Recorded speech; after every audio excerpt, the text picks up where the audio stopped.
celebrar Páscoa. Embora muitos não saibam a importância dela, é de significado crucial, fundamental para a nossa vida cristã. Nós queremos, nessa noite, meus irmãos, meditar na palavra do Senhor. Eu espero que o Senhor fale com cada um dos irmãos que estão aqui, e que essa palavra possa ir direto ao seu coração. Você que é visitante, você que está vindo aqui pela primeira vez, que você seja tocado por essa palavra, e que você saia daqui nessa noite. Se você ainda não conhece a Jesus, se você ainda não entregou a sua vida a Ele, que você saia daqui com o desejo de conhecê-lo, entregar a sua vida a Ele, para que Ele possa mudar o seu viver. Amém? O meu tema hoje é esse daí, irmãos: o significado da Páscoa. O que significa a Páscoa? Algumas pessoas pensam que o significado da Páscoa é apenas uma festinha tradicional que surgiu por acaso, onde a gente come alguns ovos de chocolate, o ovo do coelho. O coelho na verdade nem põe ovo, mas essa tradição surgiu e muita gente participa dela, até mesmo sem questionar, sem procurar saber o que significa isso, de onde surgiu, de onde veio, e por que a Páscoa é tão importante, e por que a Bíblia fala acerca da Páscoa. A Bíblia diz, meus irmãos, eu creio que vocês conhecem a história, que o povo de Israel estava no Egito há 430 anos, escravos, debaixo do regime de Faraó, e o povo ali começa a orar a Deus, pedindo que o Senhor os liberte da escravidão. O Senhor então usa Moisés para ir até o Egito.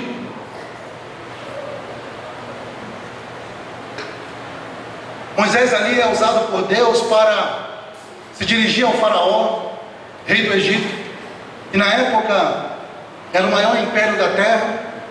E diante daquele homem, Moisés diz: olha, deixa o povo de Deus, o povo israelita, ir embora. O Faraó não aceita isso de forma alguma, e Deus então começa a enviar sobre o Egito as pragas, e Deus castiga terrivelmente o Egito com as pragas. Mas, ainda que com todas aquelas pragas, o coração de Faraó estava endurecido. Então Deus, em sua soberania, em seu poder, resolve mandar a 10ª e última praga sobre o Egito. E que praga era esta? A morte dos primogênitos, dos filhos mais velhos. E Deus diz a Moisés: olha, diga ao Faraó que todos os primogênitos do Egito irão morrer, desde o primogênito dos animais até o seu próprio filho, que na mitologia deles, eles acreditavam que o filho mais velho do Faraó, que era o herdeiro do trono, era também um semideus. E Deus diz: olha, até o seu filho irá morrer. O Faraó, endurecido, não dá ouvidos ao que Moisés diz, e o Senhor então envia a praga sobre o Egito. Mas antes de enviar a praga sobre o Egito, o Senhor também diz a Moisés: olha, diga aos filhos de Israel que peguem entre os animais um cordeiro de 1 ano, um macho, sem defeito, sem manchas em sua lã, e sacrifique esse animal ao pôr do sol. E depois você pegue um pouco do sangue deste animal e faça com ele uma marca, um sinal por cima das portas de todas as casas dos israelitas. E quando a morte passar na madrugada, a casa que tiver o sinal do sangue por cima das portas não será tocada, não será atingida, e ali a morte não estará. E o Senhor também diz a eles: olha, peguem este animal e comam dele os pés, a cabeça e a fressura, que são as tripas do animal. Comam dele essas partes, assada no fogo, acompanhadas com ervas amargas e pão sem fermento. Por aí já dá para a gente imaginar que não tem nada a ver com a Páscoa de hoje, né? Chocolate, o vinho, não tem nada a ver, né? A Páscoa era um ritual difícil. Tinha que comer pé, cabeça e tripa assada no fogo, acompanhados com ervas amargas e pão sem fermento, pão duro sem fermento. E esse é o ritual que Deus transmite a eles. E o povo faz exatamente como Deus ordenou. E por causa da obediência do povo ao que Deus ordenou a eles, quando o Senhor libera que a morte passe por toda a terra do Egito, as casas dos israelitas que praticaram este ritual, que o próprio Deus vai chamar de Páscoa, porque a palavra Páscoa ela vem de uma palavra hebraica que significa passagem. O que significava isso, meus irmãos? Quando Deus institui esse ritual, uma das ordenanças do Senhor é o seguinte: além da forma de comer o cordeiro, eles tinham que também comer vestido com a sua melhor roupa, com os pés calçados e com um cajado na mão, mesmo estando dentro de casa com a porta trancada. Por quê? Porque aquilo ia simbolizar uma mudança, uma passagem, uma saída do Egito, terra de escravidão, para um lugar onde manava leite e mel, para um lugar onde o Senhor havia prometido a todos os patriarcas, Abraão, Isaque e Jacó. Então a Páscoa significava tudo isso, um ritual difícil que apontava para Jesus, o Cordeiro de Deus, e também um ritual de passagem, que simboliza uma mudança de situação, de realidade, de condição física e espiritual para uma condição debaixo da orientação divina. Amém? Quantos estão entendendo? Amém. Glória a Deus. Então o que a Páscoa simbolizava? Ela simbolizava também um novo começo. Quando o Senhor dá a eles o ritual da Páscoa, o Senhor diz a eles assim: olha, a partir de hoje, este será para vocês o primeiro dia do ano. O primeiro dia do ano. O que isso significava, meus irmãos? Significava que Deus estava a partir daquela data, o Senhor estava a partir daquele mês zerando o calendário. O Senhor estava tirando da vida daquele povo a mentalidade, o calendário egípcio, que eles estavam ali debaixo da servidão, da escravidão, e dando a eles agora um novo calendário, uma nova data para ser vivida, para ser apreciada e ser comemorada. Quando nós olhamos para Jesus, nós vemos que Jesus ele faz a mesma coisa. Se nós estamos hoje no ano de 2019, por que é 2019? É 2019 antes de Cristo. O que significa isso? Que a morte de Jesus, mas não somente a morte, mas principalmente a ressurreição de Jesus, ela vai ser um marco na história da humanidade tão tremendo, tão profundo, tão grandioso, que Jesus ele zera o calendário da humanidade. Então aquele calendário antigo que existia não existe mais e começou algo novo, uma nova era, um novo período na história da humanidade, a qual Deus vai revelar-se ao seu povo através de Jesus, o Cordeiro Santo. Aleluia. A Páscoa também simbolizava a remissão dos pecados, através da morte do Cordeiro de Deus que tiraria o pecado do mundo. Foi isso que João Batista disse quando ele viu Jesus. Ele aponta e diz: olha, este é o Cordeiro de Deus que tira o pecado do mundo. Ou seja, o Cordeiro, semelhante àquele Cordeiro lá do Antigo Testamento, agora há um novo Cordeiro. Um Cordeiro, não um animal, mas um Cordeiro santo, perfeito, o qual teria a condição de tirar todo o pecado do mundo. Aleluia. A Páscoa também significa livramento com sangue.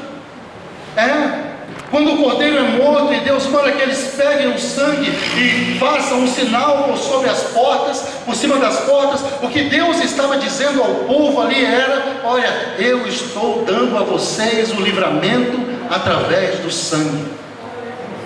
É por isso que Paulo, escrevendo aos Efésios, lá no Novo Testamento, no capítulo 1, verso 7, ele diz assim: nele nós temos a redenção, o perdão dos pecados pelo seu sangue, segundo as riquezas da sua graça.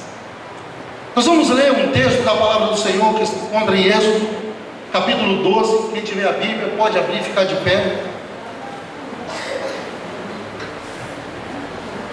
Aleluia. Aonde Deus institui esse ritual.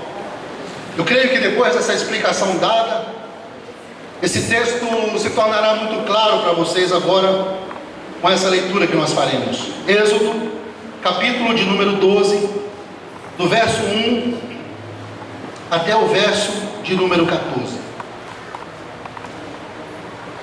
Amém? Amém. Todos acharam, né? Vamos ler então. Disse o Senhor a Moisés e a Arão na terra do Egito: este mês vos será o principal dos meses, será o primeiro mês do ano. Falai a toda a congregação de Israel, dizendo: aos 10 deste mês, cada um tomará para si um cordeiro, segundo a casa dos pais, um cordeiro para cada família. Mas se a família for pequena para um cordeiro, então convidará ele o seu vizinho mais próximo, conforme o número das almas, conforme o que cada um puder comer. Por aí calculareis quantos bastem para o cordeiro. O cordeiro será sem defeito, macho de 1 ano. Podereis tomar um cordeiro ou um cabrito, e o guardareis até ao 14º dia deste mês. E todo o ajuntamento da congregação de Israel o imolará no crepúsculo da tarde. Tomarão do sangue e o porão em ambas as ombreiras e na vega da porta, nas casas em que comerem. Naquela noite comerão a carne assada no fogo, com pães asmos e ervas amargas a comerão. Não comerei do animal nada cru, nem cozido em água, porém assado no fogo, a cabeça, as pernas e a fressura. Nada deixarei dele até pela manhã. O que porém ficar até pela manhã, queimá-lo-eis. Desta maneira o comereis: lombos cingidos, sandálias nos pés e cajado na mão, comê-lo-eis à pressa. Esta é a Páscoa do Senhor. Porque naquele dia passarei pela terra do Egito, e ferirei na terra do Egito todos os primogênitos, desde os homens até os animais. Executarei juízo sobre todos os deuses do Egito. Eu sou o Senhor. O sangue vos será por sinal nas casas em que estiverdes. Quando eu vir o sangue, passarei por vós, e não haverá entre vós praga destruidora, quando eu ferir a terra do Egito. Este dia vos será por memorial, e o celebrareis como solenidade ao Senhor nas vossas gerações, o celebrareis por estatuto perpétuo. Amém? Os irmãos podem se sentar.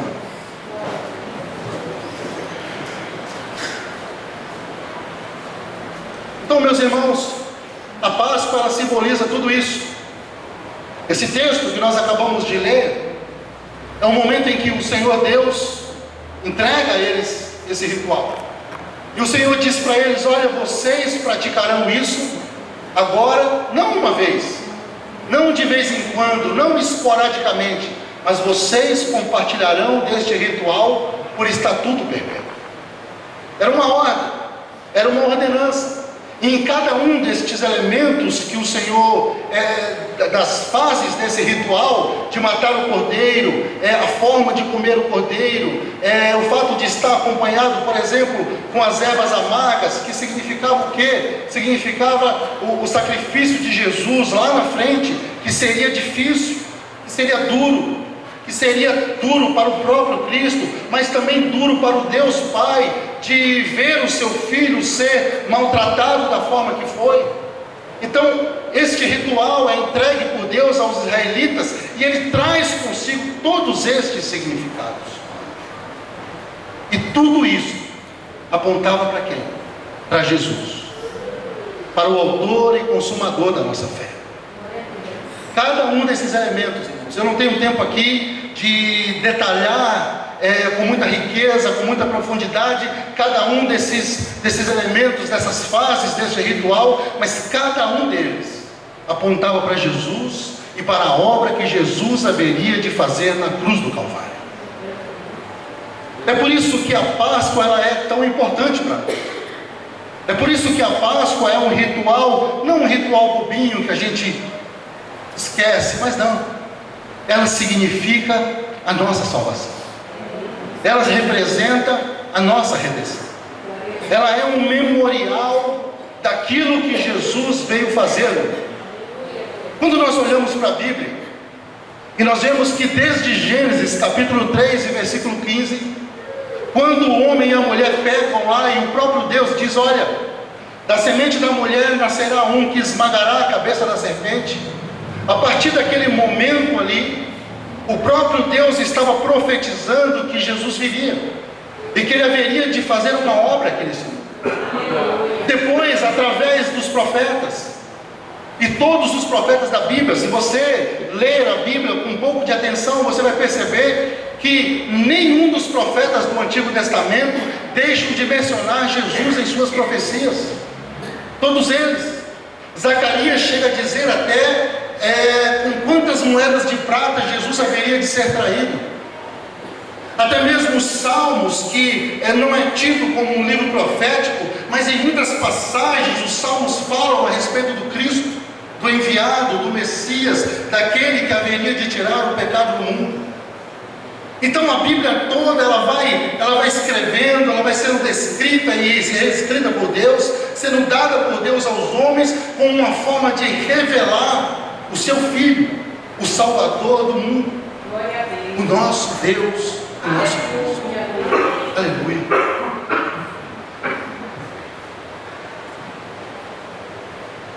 Glória a Deus, aleluia. A palavra do Senhor, meus queridos, é tão maravilhosa.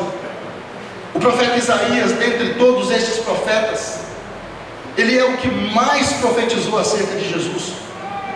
É por isso que Isaías, ele é chamado de o profeta messiânico, porque dentre todos os profetas, quem mais apontou para Jesus, quem mais revelou detalhes a respeito da obra do Cristo, foi justamente ele. Mesmo estando 700 anos, 7 séculos antes de Jesus aqui nesse mundo.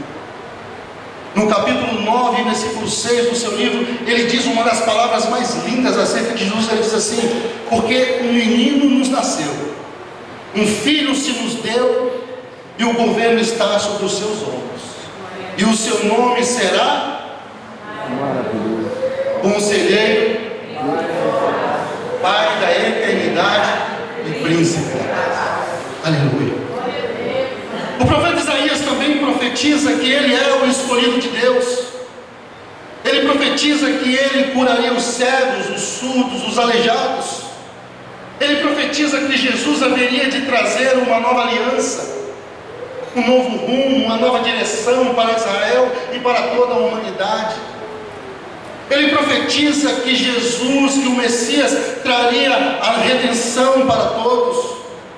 Ele profetiza que ele estabeleceria no futuro, e isso ainda nem cumpriu, ainda vai cumprir depois da volta, da segunda vinda de Cristo. Ele chega a profetizar que Jesus traria um reino messiânico aqui para este mundo.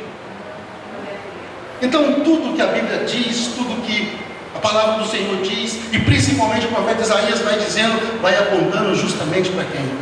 Para Jesus. As profecias foram escritas acerca dele, para ele.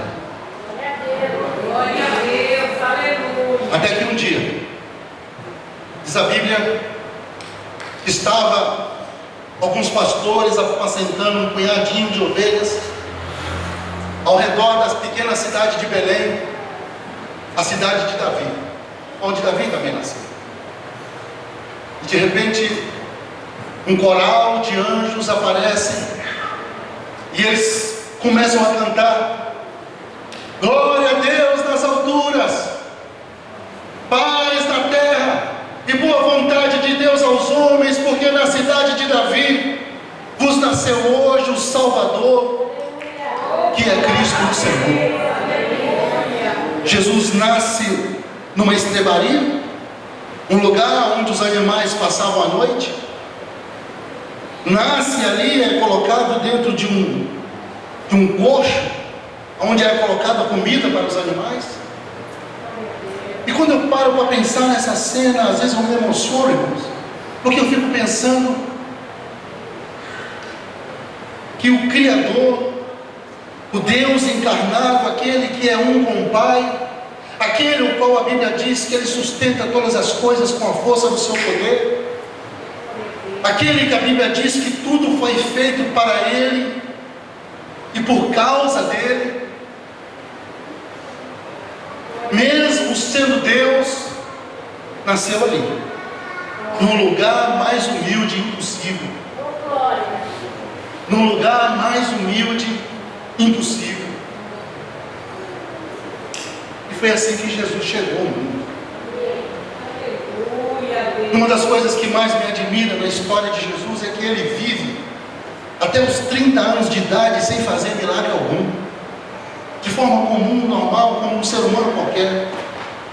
Aprende a profissão do seu pai, carpinteiro, vive na pequena cidade de Nazaré de forma simples e humilde, de forma que nem os próprios irmãos de Jesus criam nele, porque os irmãos de Jesus olhavam para ele, eu imagino que eles pensavam: ah, mas aonde que isso é o Salvador do mundo? É aqui comedor de arroz com feijão, quer dizer, eles não comiam arroz com feijão, mas é comum de nós. Era demais para eles conceber que aqueles que estavam ali crescendo juntamente com eles, fosse o nosso Salvador. Oh, aleluia, Deus. Sabe, irmãos, somente Deus pode fazer algo assim. Somente o Deus eterno e todo-poderoso seria capaz de, mesmo diante de toda a sua glória, poderio, soberania e majestade, se esvaziar de forma tão poderosa do seu próprio poder e se revelar como um homem comum, como qualquer um de nós. Isso com certeza é uma das coisas que mais me admira em Jesus e em sua palavra. Quando ele está com 30 anos de idade, Jesus sai de Nazaré e vai se encontrar com aquele que era o seu precursor, João Batista. João Batista, homem também revelado nas profecias, estava batizando pessoas às margens do Rio Jordão, e a fama de João já era grande nesse período. Quando João vê Jesus, ele sabia do homem profundo no espírito que ele era. Quando ele vê Jesus, imediatamente ele sabe que aquele não é um homem qualquer, não é mais qualquer um que chegou ali para ser batizado por ele. Então ele aponta para Jesus e diz: eis aí, o Cordeiro de Deus que tira o pecado do mundo. Aleluia. E Jesus ali, após ser batizado por João, vai para o deserto da Judéia. O objetivo principal de Jesus ir para o deserto da Judéia não foi ser tentado pelo diabo, como nós pensamos. O objetivo principal de Jesus em ir para o deserto da Judéia e jejuar ali por 40 dias era que ele precisava se preparar para a grande obra que ele haveria de realizar. E durante 40 dias ele ora e jejua intensamente, buscando o poder do Pai, buscando a autoridade do Deus Pai, para que ele pudesse enfrentar aquilo que ele haveria de enfrentar. E no final deste período, ele é tentado por diabo, ele vence a tentação. E quando Jesus sai dali, ele agora está pronto. Ele agora havia trazido para a sua própria vida aquilo que faltava para que ele pudesse iniciar o seu ministério. E ele sai dali cheio de autoridade, um gigante diante de Deus, um gigante santo. E ele entra na cidade de Nazaré, onde ele cresceu, entra numa sinagoga num dia de sábado. Ali ele pega o livro da lei e abre no livro do profeta Isaías, que tinha profetizado acerca dele. No capítulo 61 e verso 1, ele começa a dizer assim: o Espírito do Senhor está sobre mim. Aleluia. Pelo que ele me ungiu para pregar boas novas aos pobres, restaurar os contritos de coração, levar a liberdade aos cativos e apregoar o ano santo da salvação do Senhor. Aleluia. E Jesus iniciou o seu ministério. Sabe, meus irmãos, mesmo diante de toda a luz que o Antigo Testamento lança sobre nós, para que nós possamos entender a Páscoa,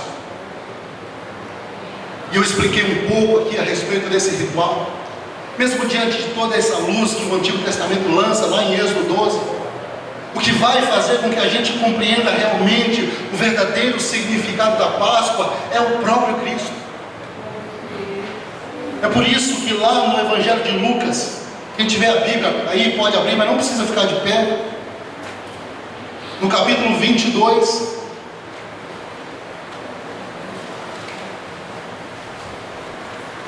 verso de número 46.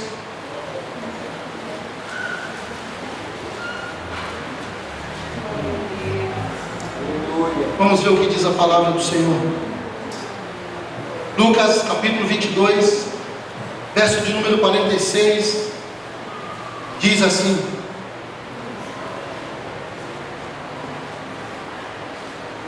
E disse-lhes: por que está dormindo? Levantai-vos e orai para que não entreis em tentação. Só um minutinho, irmãos. Acho que eu anotei errado aqui. Não, é 22, versículo 7. Versículo 7. Amém? Chegou o dia da festa dos pães asmos, em que importava comemorar a Páscoa. Jesus foi e enviou Pedro e João, dizendo: Ide preparai-vos a Páscoa para que comamos. E eles lhe perguntaram: onde quereis que a preparemos? Então lhes explicou Jesus: ao entrardes na cidade, encontrareis um homem com um cântaro de água, segui-o até a casa em que ele entrar. E dizei ao dono da casa: o mestre pergunta-te: onde está o aposento que hei de comer a Páscoa com os meus discípulos? E eles vos mostrará um espaço no cenáculo mobiliado, ali fazei os preparativos. E indo tudo, encontraram com Jesus e lhe disseram e prepararam a Páscoa. Chegada a hora, pôs-se Jesus à mesa, e com ele e os apóstolos, e disse-lhes: tenho desejado ansiosamente comer convosco esta Páscoa antes do meu sofrimento. Pois vos digo que nunca mais a comereis, até que ela se cumpra no reino de Deus. E tomando um cálice, havendo dado graças, disse: recebei e reparti entre vós, pois vos digo que de agora em diante não mais bebereis do fruto da videira, até que venha o reino de Deus. E tomando um pão e tendo dado graças, o partiu e dizendo: este é o meu corpo oferecido por vós, fazei isto em memória de mim.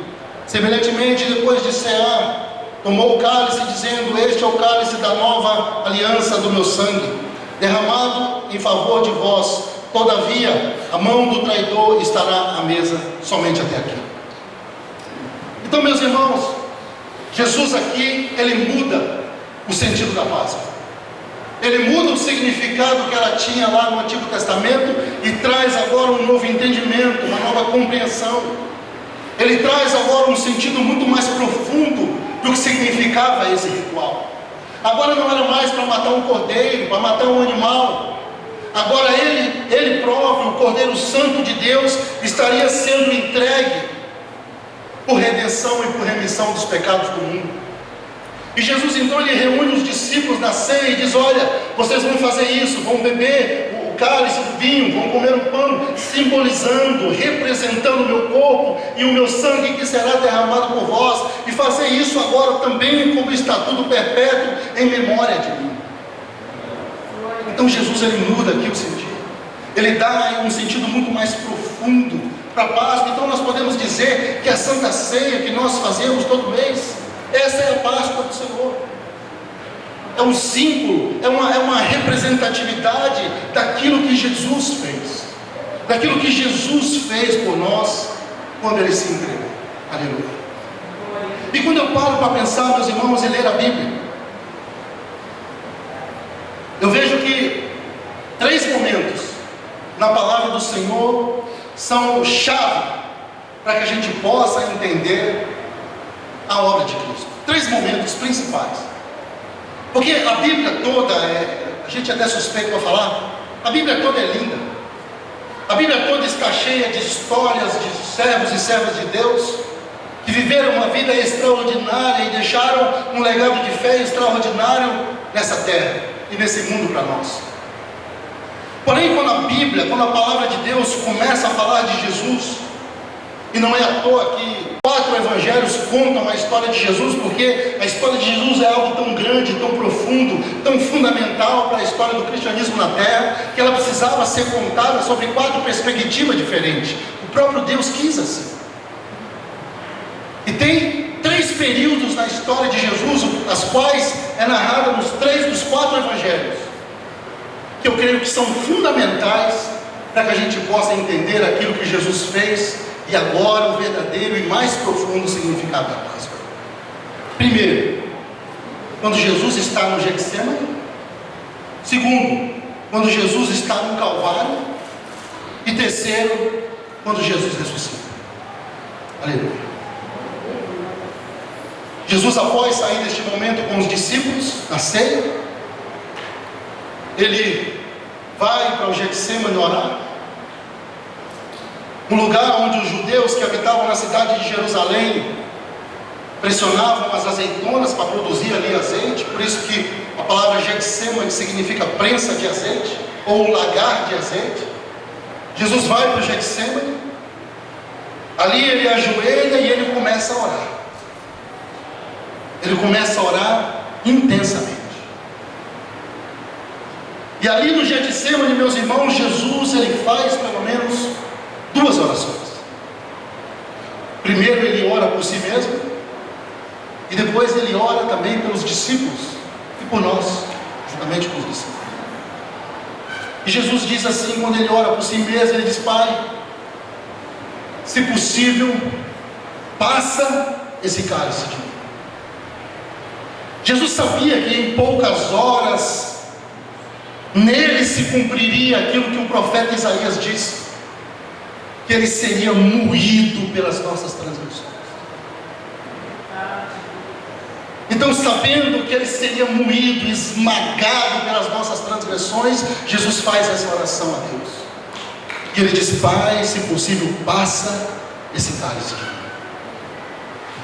Mas eu gosto de pensar, pastor, que Jesus possa fazer essa oração, embora o texto bíblico não diz que tem uma pausa ali, mas eu gosto de pensar que Jesus, quando ele diz isso, imediatamente ele vê a todos nós, não somente os discípulos, não somente o povo de Israel, mas a todos nós, sem distinção, povos de todas as línguas, tribos e nações.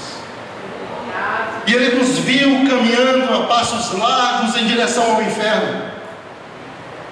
Ele viu todos nós como ovelhas sem pastor.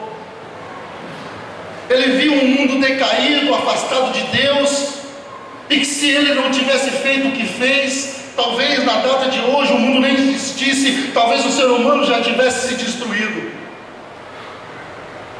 E quando Jesus vê tudo isso, ele olha para o Pai e diz: Pai, mas não faça conforme a minha, mas a tua vontade.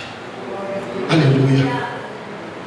E quando ele ora para os discípulos, ele diz: Pai, eu lhes dei a tua palavra como tu me destes, e eles creram em mim e creram também que tu me enviastes.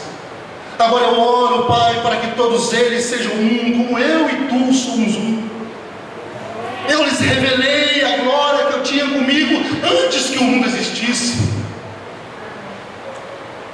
E a oração de Jesus naquele momento, naquele dia, é tão intensa, tão intensa, que ele começa a suar sangue ali. E não pense você que Jesus suou sangue porque ele é Deus. Não, a ciência comprova que um ser humano normal, como eu e vocês, se estivermos submetidos a uma carga de estresse extremamente alta, é possível qualquer um suar sangue. Os poros se dilatam, os vasos sanguíneos se rompem e alguém pode chegar a suar sangue. E foi o que Jesus fez aqui.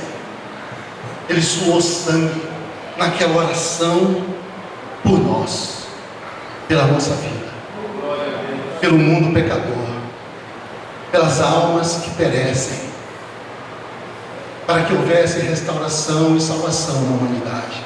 Aleluia. E ali Jesus é preso,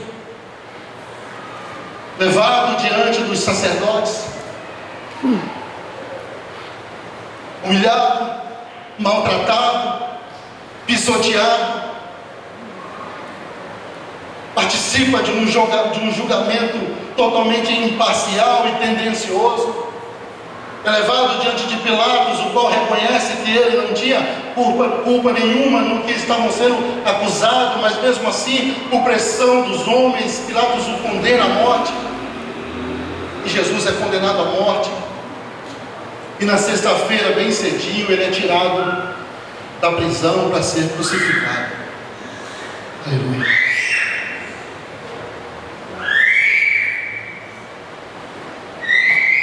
A Bíblia não diz, mas Jesus passou numa rua chamada de a Dolorosa, e enquanto ele caminhava ali, os soldados pegaram uma coroa de espinhos, teceram uma coroa de espinhos e colocaram sobre a sua cabeça, e ainda não satisfeitos, batiam com uma cana, um chicote chamado de zorrague, que possuía 8 pontas, e 4 daquelas pontas possuíam bolinhas de chumbo, e nas outras 4 tinham ossos secos de carneiro. Enquanto o chumbo entrava, os ossos rasgavam a pele.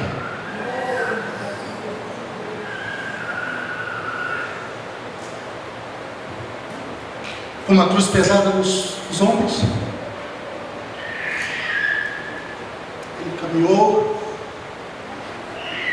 em direção à cruz.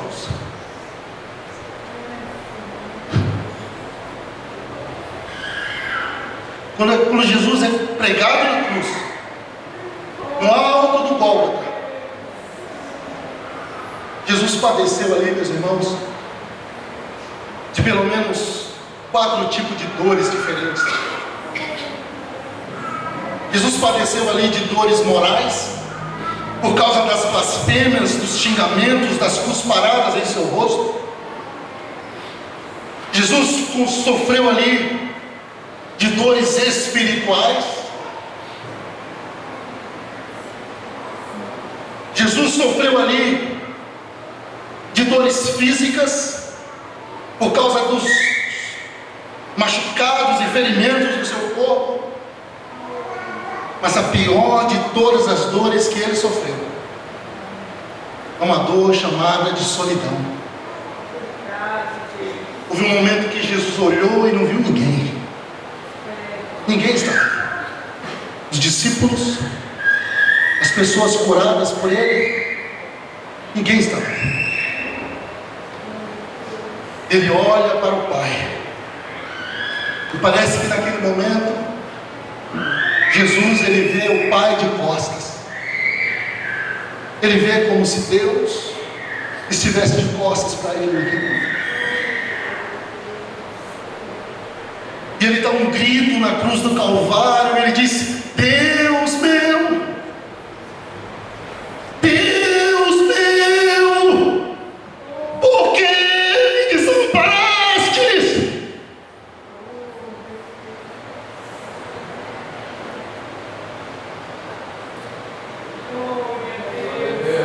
Aleluia. Será que você pode fechar o seu olho por 2 minutos e adorar Ele? Aleluia. Oh, Senhor, obrigado, Jesus. Nós não merecemos. Nós não merecemos, Senhor. Nós não merecemos a salvação, a redenção pelo seu sangue. Nós não merecemos, Pai. Oh, Espírito, nós não merecemos, Senhor. Nós não merecemos, Pai. Obrigado pelo teu grande amor, obrigado pela salvação, pela redenção. Obrigado pela vida, obrigado por pertencermos a Ti, por termos o teu nome, nosso nome escrito no livro da vida. Obrigado, Jesus, obrigado. Não temos palavras para agradecer tudo quanto o Senhor fez por nós, e tudo quanto nós fizemos aqui. Ainda é pouco, Senhor, para expressar e agradecer esse tão grande amor. Aleluia. E quando Jesus, meus irmãos, dá o brado da cruz, diz a Bíblia que alguns fenômenos naturais começam a acontecer ali. O sol, a ciência chama de uma estrela, considera como uma estrela de quinta grandeza, É como se o sol de repente não pudesse mais enxergar aquilo, aquele sofrimento, aquela dor, e o sol se escureceu por 3 horas. A terra, parece que a terra, quando sente o sangue dele pingando sobre ela, a terra também não pode suportar, e há um tremor sobre toda a terra, de modo que grandes montanhas se fendem, e os próprios mortos que estavam na sepultura, o evangelista Mateus chega a dizer que os mortos, alguns dos mortos ressuscitaram e começaram a andar pela cidade de Jerusalém, diante da vista de todos aqui.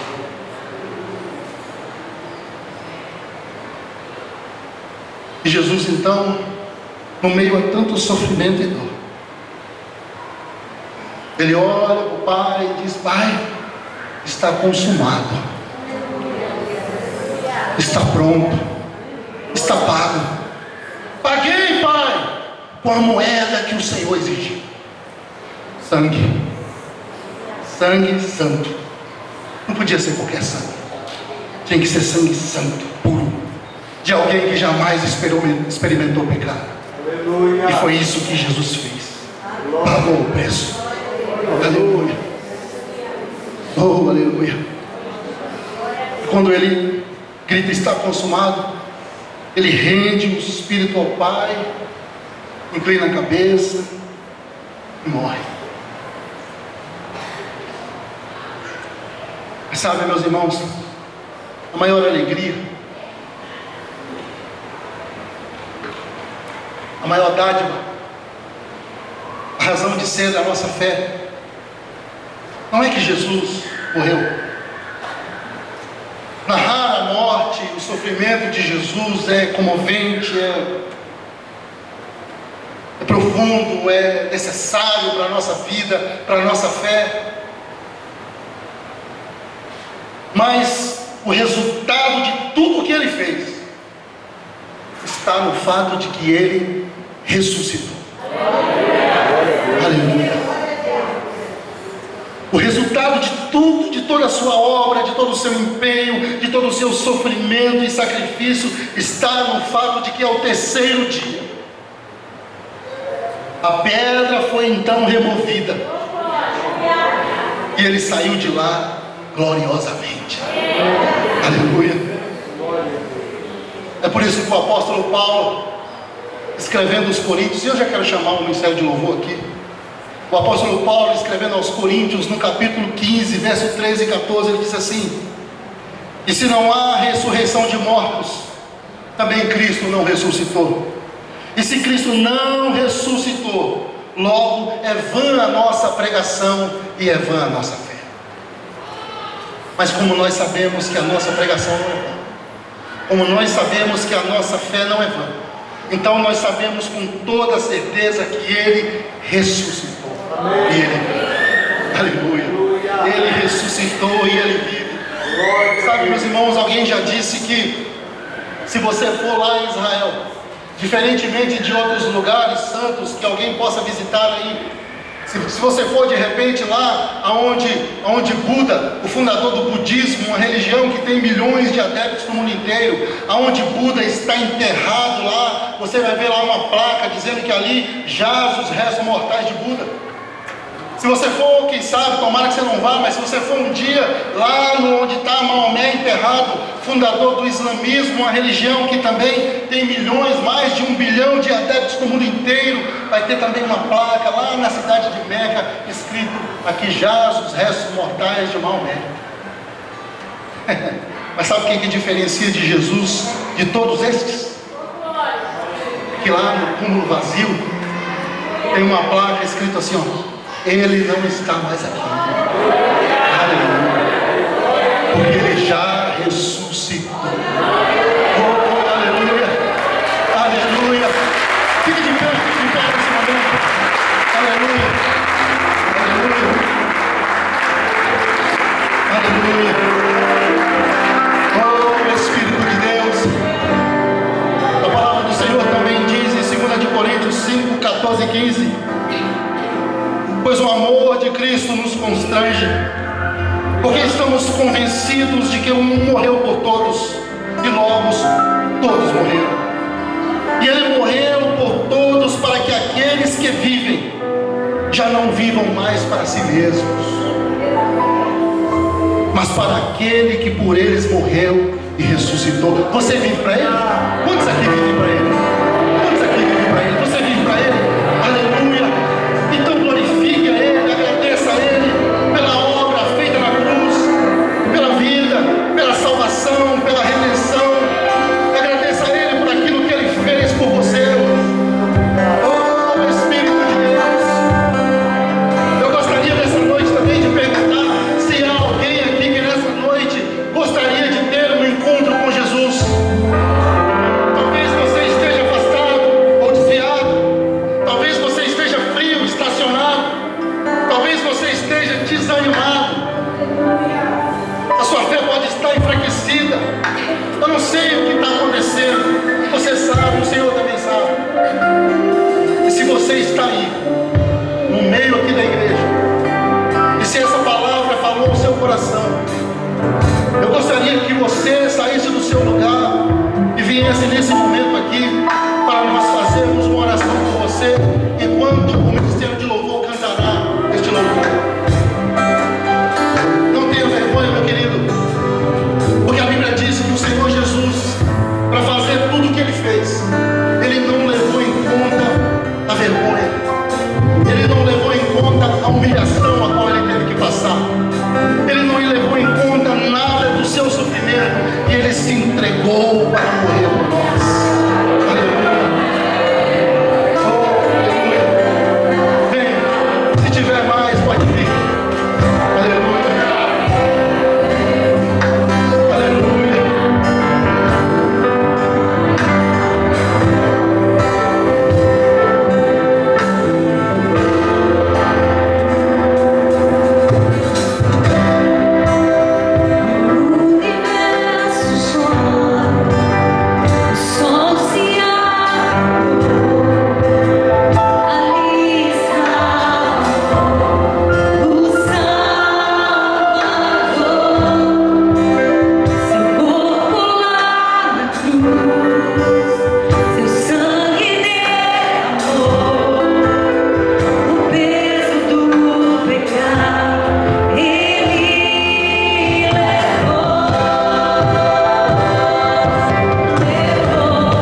profundo do que vocês podem imaginar.